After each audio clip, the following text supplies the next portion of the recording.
अस्सलाम वालेकुम नाजरीन, आप देख रहे हैं BN न्यूज़ और मैं हूं आपका होस्ट मेज़बान अजमल सियार। नाजरीन, आज जिस पर्सनैलिटी शख्सियत से मैं आपको तारुफ करवाना चाह रहा हूं वो बुरेवाला एक मुल्तान डिवीजन का शहर है, मौजूद हैं। उनकी कहानी ये है कि वो अपनी जेब से खर्च करके इस मोहल्ले में एक अंधा कत्ल ट्रेस हुआ जो कौमी असम्बली में भी डिस्कस हुआ। वो 12 साल बच्ची के साथ रेप वाला मामला था। उसमें इसने काफ़ी सारा एहतजाज नौजवानों को मिलाकर और एहतजाज वो ऐसा एहतजाज हुआ कि वो असम्बली तक पहुंचा। फिर उसके बाद उस पर थोड़ी बहुत जैसे भी हुआ सियासत भी हुई और सियासत थोड़ी सी कामयाब भी हुई, लेकिन इनिशियल बुनियादों पे ये मुजम्मल भट्टी साहब की काफ़ी सारी काविश थी और लोगों ने अप्रिशिएट किया और वो IG पंजाब के कानों तक ये बात गई और चंद ही दिनों में ट्रेस हुआ और उसके बाद फोटो सेशन हुई, पुलिस यहाँ आई और वो मुलजिम भी गिरफ्तार हुआ। रईस सदर भी हैं, इनसे जान लेते हैं कि जो पिछले दिनों टैक्स की भी बात करेंगे जो इन्होंने एहतजाज किया। वालेकुम अस्सलाम। मुजम्मल भट्टी साहब कैसे हैं आप? अल्लाह दा शुक्र सर, आप सुनाए ठीक? ओके, बच्ची वाले मामले ची तुसी वध चढ़ के बहुत बड़े खर्चे ते इत्थे जेड़ा ना जी वो ट्रेस करवाया। मेरे वो मोहल्ले के गरीब आदमी है, मजदूर है, मस्कीन है और उनके साथ बहुत ज्यादती हुई और मजदूर है वो, बेटी की जो वालदा है वो भी दिहाड़ी पर जाती है। मैं हमेशा अपने महल्ले के दोस्तों का हमेशा साथ दिता, जिथे कोई जुल्म होया उत्थे मुजम्मल इंशाअल्लाह बेलौस। और मैं थाना मॉडल टाउन के SHO सी मार रियासत उन्हों का भी मैं शुक्रिया अदा करता। उन्होंने भी बड़ी काफिश, उन्होंने बड़ी जद्दोजहद साडे नाल जिस तरह उन्होंने किया उन्होंने कापरेट किया। और DSP बुरेवाला चौरी अजहर साहब उन्हों का बड़ा बड़ा किरदार सी। DPO साहब का भी शुक्रिया और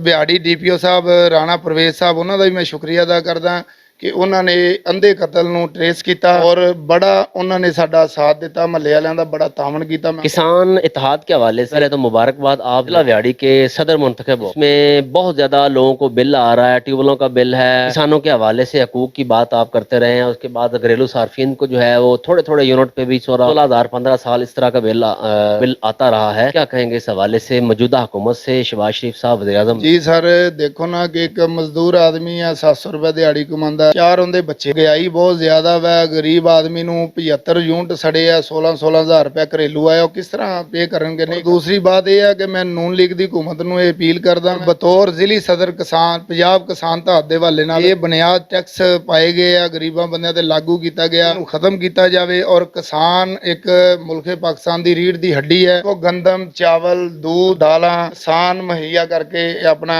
पूरे मुल्क नूं अहम किरदार है किसानों का। जी बिल्कुल। मैं अपना नून लीग की हुकूमत नूं कहांगा कि जल्द तो जल्द ये जितना बेबुनियाद टैक्स है, किसान मेरे भाई है और मैं बेलौस किसानों की खिदमत करदा मैं और मैं किसानों का खादम है इंशाअल्लाह ताला। और मैं अल्लाह पाक की जात ने मेरी लीडरशिप ने मेरे ते एतमाद किया। पहले मैं तहसील सदर सी बुरेवाला दा, आल पाकिस्तान किसान तहत मैं पंजाब किसान तहत दा जिली सदर है। क़यादत दा भी शुक्रिया अदा कर। टैक्सां दे हवाले नाल तुहाडा की लाए अमल होएगा और मौजूदा हुकूमत शहबाज शरीफ साहब नूं के टैक्स जेडे बिजली दे बिलां ते एक्स्ट्रा ये सारे डाल के गरीब आदमी का जीना मुहाल हो चुका। अगर इन्होंने टैक्स वापडा के पास जाए तो उनका एक ही जवाब, मौजूदा हुकूमत यानी वफाकी हुकूमत शहबाज शरीफ ने एप्लीकेशन नहीं जारी किया तो असी बिल किवें कटवट करिए। तो पहले मैं हाई कोर्ट के जो जस्टिस है उन्हों का शुक्रिया अदा करदा कि उन्होंने किसानों का और गरीब जेडे घरेलू बिल है उन्हों का साथ दिता। अल्लाह पाक दी जात उन्होंने इज्जत देवे। और मैं अपना एक्सीएन के पास जाता हूँ या अपना SGO के पास जाता हूँ, वो एक ही बात कहते हैं हमें कोई नोटिफिकेशन ऊपर से आएगा हुकूमत की तरफ से तो हम जेड़ा टैक्स वो खत्म करेंगे। अगर वो नोटिफिकेशन शहबाज शरीफ साहब अगर वो नोटिफिकेशन नहीं कर दे फिर